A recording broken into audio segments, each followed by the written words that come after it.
Right now it is time for This Week in the Lakeville Journal, a time where we're joined by Cynthia Hospital and also Janet Manco. Good morning for you two. Good morning. Good morning. Well, I'm going to start off with the main topic for today. There's a lot of news that has happened this week, but I think this is news that will rest easy with everybody, and that is the Lakeville Journal Company has now gained nonprofit status. First of all, congratulations. That's not an easy application to fill out, as I can attest to. So congratulations to that. And I guess, Cynthia and Janet, this puts into motion a whole range of things that open up for the Lakeville Journal. That's right. I'll let Janet. Okay. Of course, Cynthia wrote the story, and this is something we've been working toward for 2 years. It's not given, as I think we've talked about here before, that a small newspaper media company would gain nonprofit status, and so we decided to take the plunge and give it a try, especially because for the past 2 years we've had such overwhelmingly great support from our readers to keep us here and just have contributed to us with no benefit except having us here. So we now know that they'll be able to, according to the law, get tax benefits, and we'll be able to apply for different kinds of grants than we could apply for when we were not nonprofit, and we'll be learning as we go along. And so I may be giving you a call, Marshall, to get some advice. Well, I was going to ask you, the main thing that we had to learn, and when you make a small mistake, it really, when you're a nonprofit, it hits home. When we first started, we ran some announcements on the air for the Salisbury Chamber of Commerce. I think it was a total of 80 announcements in 2 months to benefit hometown holidays. Well, someone locally filed a complaint against us, and we found out that might have broken the law because we did not identify the group as being a nonprofit group, and so we had to spend $10,000 on a lawyer and another $10,000 so the FCC would not move further on it. We learned our lesson. We learned it early. So when things like that happen, and there's going to be mistakes made, Janet, all I can tell you is you just move on, and because you can't possibly know everything that you're going to be allowed to do and not to do in the beginning. Right, and in many ways, we're kind of reinventing the wheel as far as publications go in our size group doing this. Now, of course, we already are so accustomed to so many regulations as newspapers and, revealing who is doing what in our pages. We always have that hanging over our heads and disclosure, and we are glad to have that. So, try to keep alert, and we'll do the best we can to serve our readers and, move forward. And we have more hope of doing that now than we did 2 years ago, that's for sure. And also, with something like this, when something's brand new and you're doing it, hey, you there's just bound to be some errors along the way. People should just be patient, and I just think we're leading off with this not just simply because you do the show here, but local media is so important. And as we now see here now, Janet, with you going nonprofit, basically the real local media for this area has both radio and newspaper have gone to the nonprofit status. Right, and this is a way to be here where there is not as much commerce and population as in other places. And, whether we have a lot of commerce or more people living here, we certainly believe our lives and their lives are important, and we want to keep covering them. Well, we'll follow all the changes, but congratulations. Like I said, I know it took me working by myself about 4.5 months to put the application together and submit it. And I know you, as breaking even newer ground as a newspaper, a small newspaper, have put a lot of work into it. So congratulations. Thank you. All right, let's move on to the other story, which was a big story, and that is Sharon Hospital is planning to shutter its labor and delivery unit. We spoke to some doctors after that was announced, and they were upset about it. They didn't agree with it. They didn't really want to go on the air, but also there's people in the public, and you've got a great story that goes with that. And Cynthia, I'll let you handle both Deborah's and your story about that medical staff in that call where they voted 25-1 to oppose that plan. And I'd like to say that this week there's so much news in this issue, including the Discover Salisbury. It really does make you. It's a great week for us to be able to announce our nonprofit status, because you can see there's really important stories here. We're a weekly. We're not able to get everything out on the day, but we are able to give everything more space, to take a little time to sort of examine all the sides of it and get everything out there. So the Sharon Hospital story, a perfect example of that. Nuvance did a meeting on Zoom on Wednesday night with all of the top Nuvance people, and a representative, from the doctors community, Mark Marshall, who, is working with Nuvance corporate, but is also very well respected, very well liked doctor here. And there's a lot of things on their list of what's coming up, and definitely everybody should follow the link in the article and go watch the full presentation, because this is important to us. But it's an interesting moment where you see the intersection of what happens when medical care and financial concerns kind of hit each other. And Nuvance seems to be proceeding with what they have been saying all along, which is we're going to try and centralize medical care so that if you're in the Sharon Hospital catchment area, we're going to have an emergency department there for you, but more and more we're going to be moving care off to our other larger hospitals and have you go to a place that specializes it. And the doctors do concede that when you have a specialty, such as obstetrics, it's to the benefit of the patient and the doctor to have more cases rather than fewer. And as Carrie Eaton, the CFO, said, a lot of people are choosing not to go to Sharon Hospital already, and so as the numbers decrease, it just gets harder and harder to keep competent doctors there who are getting the kind of experience that they need. However, for the doctors and for the public, it's hard, and as as you said, the doctors don't necessarily want to come out and discuss this in public. And Michael Parker very courageously called us up and said, I really want to talk about this, and I want to let you know about this vote, and sort of said, I can't speak for everybody, but for me, here's what I see. And, of course, he's one of the few primary care doctors remaining in the area. And he said, I had to lock my door 15 years ago because I can't handle any more patients. He is not a Nuvance staff doctor. He is an independent doctor with access to the hospital. He has worked with the different corporate organizations that run the hospital. But definitely people should read his article as well, explaining, what the challenges are going to be for us as a community as Nuvance proceeds with its plans. All right. This is a story that is going to be front and center as we leave 2021 and head to 2022 for sure. A couple of really great, well-attended marches in our region for women's marches, and even the Sharon Hospital story gets in on that story as well. That's right. We had marches in Kent and in Salisbury, very well attended. I'm going to let Janet talk about the one in Salisbury because she actually went and covered it. But Lance Christensen did the one in Kent. Always very, people with great signs, intelligent, thoughtful, caring. Maria Horn, who is like Hermione in the Harry Potter stories, manages to be every place at once. Susan Beisowitz, our lieutenant governor, was down in Kent. So a lot of really interesting people in sport. And really what this is essentially is it's about access to reproductive rights, which is exactly what we're talking about with the Sharon Hospital issue, too. This is about your access to reproductive rights. But, Janet, do you want to talk about the Salisbury March? No, just what you said. It was a large, active crowd. More than 150 people gathered on the White Hart Green, and really good speakers. We quote some of them here. Maria Horn, she must have raced up from Kent to get to the Salisbury March as quick as she could. And Heidi Truax, Episcopal priest from Trinity Church in Lime Rock, and really the speakers in Kent, I know, were also excellent, and the crowd was supportive and, as you said, well-ordered, but very committed.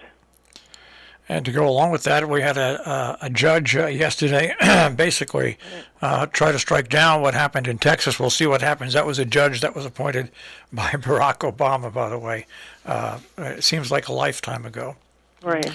All right, let's go to the other story, which is actually a big story, too, and that is Joyce Linnaeus leaving the North House Council of Governments, and she's moving on to a position where she's going to deal with housing, affordable housing for the entire region. This is, and thank you for saying that, because this is a small story that's very big. It's important. Jocelyn Eyre has been very active in our community. She actually lives here in the community. She is, I think, the second in command at the Northwest Hills Council of Governments, which is made up of the first selectmen from 21 area towns. And what they do is they come together, they meet once a month, they share grants, they share information. And Jocelyn has also been, and Janelle Mullen, who's newer there and sort of works under Jocelyn, have been consulting with towns on their affordable housing plans as we move toward the state-mandated deadline of 2022 to have these plans ready. And there had been a lot of pushback against COG this year from mostly from Cornwall, where people think very deeply about things. And we got a lot of letters and a lot of emails this year from people saying that they had concerns about what was going on there. And there's a new head of COG that stepped in June. His name is Rob Phillips. And so Jocelyn is leaving now at the end of the year to go work for a Litchfield County affordable housing organization. And we don't know whether Janelle will stay or not. But happy for Jocelyn that she's found something that is clearly a passion of hers. Rob Phillips said they have not yet decided how they're going to replace Jocelyn or who they will be talking to. They didn't immediately say, well, Janelle will step up, so we'll see what happens there. All right, taking a look at, we do have a lot of news once again in Cornwall. They had a public forum for affordable housing in Falls Village. They continue to discuss the liability or non-liability for their housing grant. And Hilltop Road residents in Sharon, they want action on speeding. Yeah, the Hilltop Road story is very interesting. It's a very active group. It's a small road, and probably everybody's traveled it at some point. If you're on Route 4 and you're going into Sharon, you want to go to the shopping plaza. Many people shortcut there, and of course, the school is there too. And many beautiful houses on that road, and a relatively new group of residents has kind of gone like, wow, there's a lot of high-speed cars moving down this road because, of course, people are shortcutting. They're in a hurry, but also you often have people, lots of car traffic going back and forth with the school. And so a group of residents is pushing very aggressively to try and get speed humps or speed bumps on that road. And Brent Colley and the selectmen are kind of looking into it, but also sort of saying, there are a lot of reasons why people don't like speed humps and speed bumps, and especially because you have a school there, you don't want to ever slow down the emergency services vehicles. So it's it's an interesting, strong fight that's about to go on. And then at that same meeting where they discussed Hilltop Road, and actually as a side note, in Sharon on October 15th, a trooper from Troop B is going to be in Sharon Friday, October 15th at 3 o'clock at Veterans Field talking about an increase in crime, an increase in speeding. It's not actually just on Hilltop Road. There's a number of places, well, as we know, there's a number of places all over the northwest corner where people are driving very, very fast all the time, including us. And Hilltop Road is a perfect example because it's such a short road, but it goes by a school and through a residential area. And if you've ever been on that road and see somebody zoom down it, how there's people that go 50 miles an hour on that road. So it's an important thing to look at. What's interesting here, though, also is the Board of Finance in Sharon. They're deciding about funds for the Sharon Housing Authority. And so there's a lot of public affordable housing on this page, and Sharon Ridge was one of the first most successful affordable housing developments here in the region. And it relates to this Falls Village story because it's a question about, it's not really a town organization, but it kind of is. It's like the libraries and the ambulance. They're kind of, but they're kind of not. And so Sharon Housing Authority has done a very good job of running Sharon Ridge development, and they had built a number of new residences a while ago. And we still have to do more digging on this. My understanding, though, is that when those houses were put in, they decided they wanted to do geothermal because they thought, we'll save, on the heating bills for these residents, which, anybody who lives in the northwest corner, that's a huge part of your budget. But it turned out to not quite work the way that they thought, and these residents ended up having higher bills, and so they rejiggered the whole HVAC system.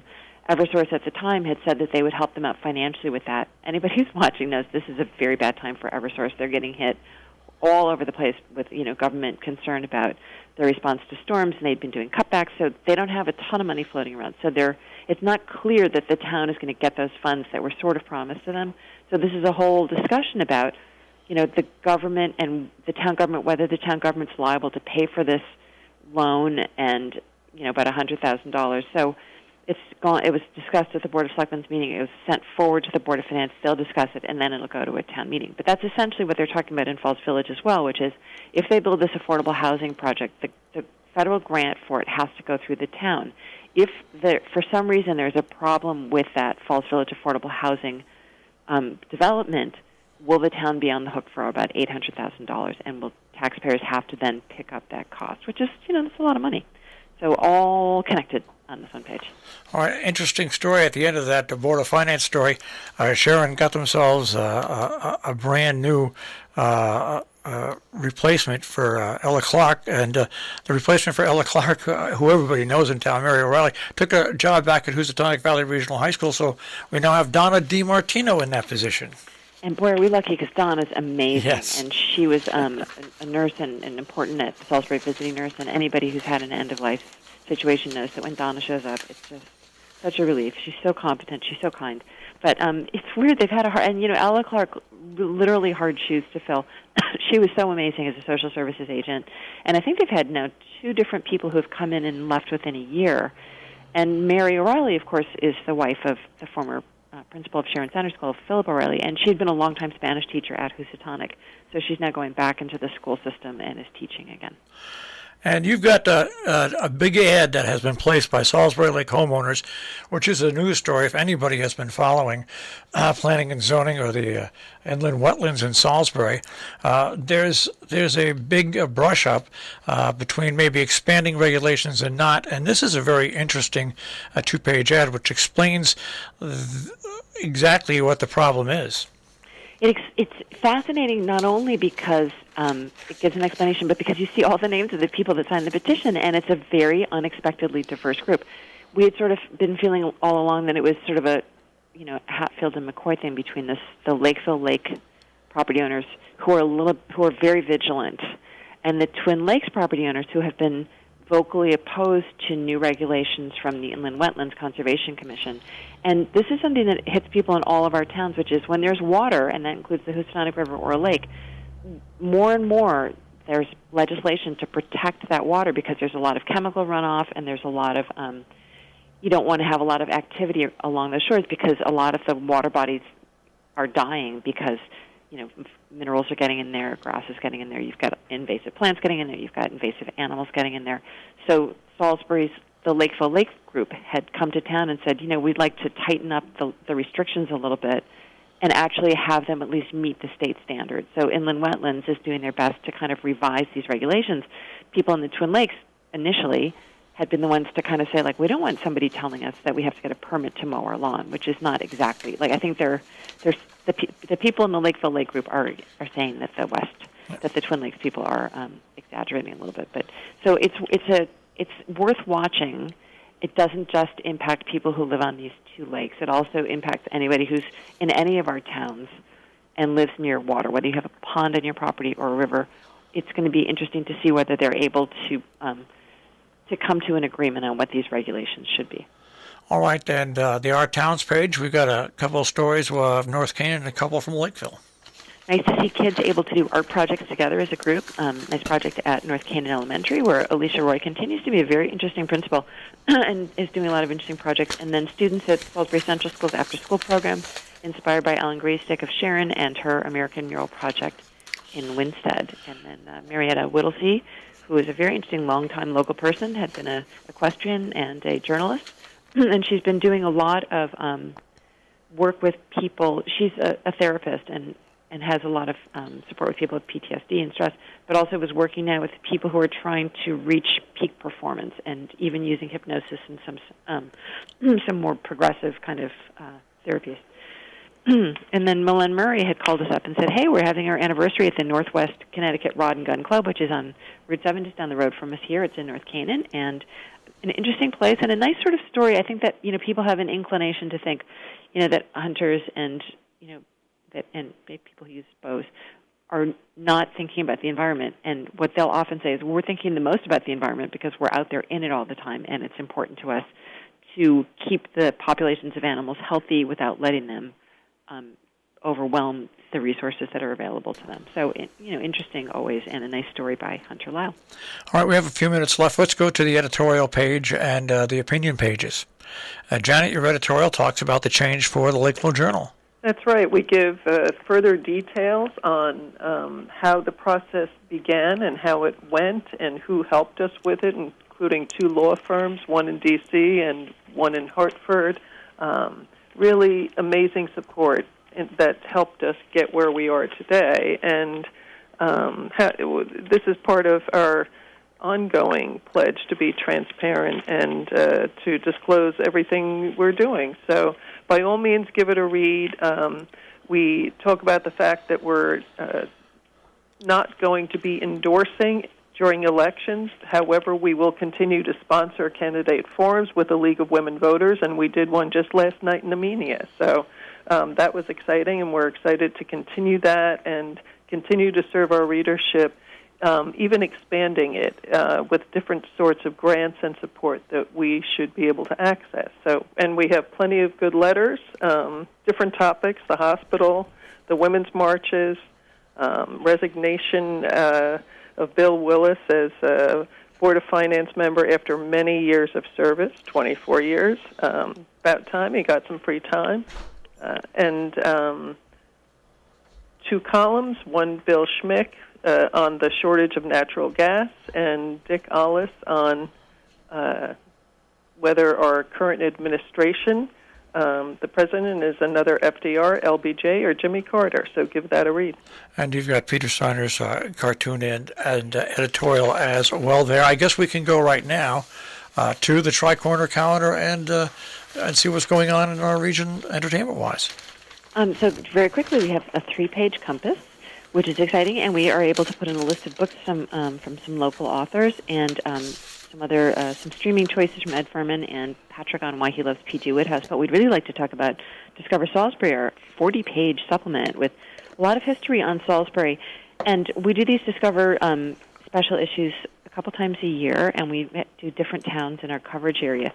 And Salisbury got so much influx of new people and so much influx of attention during COVID with the real estate boom here.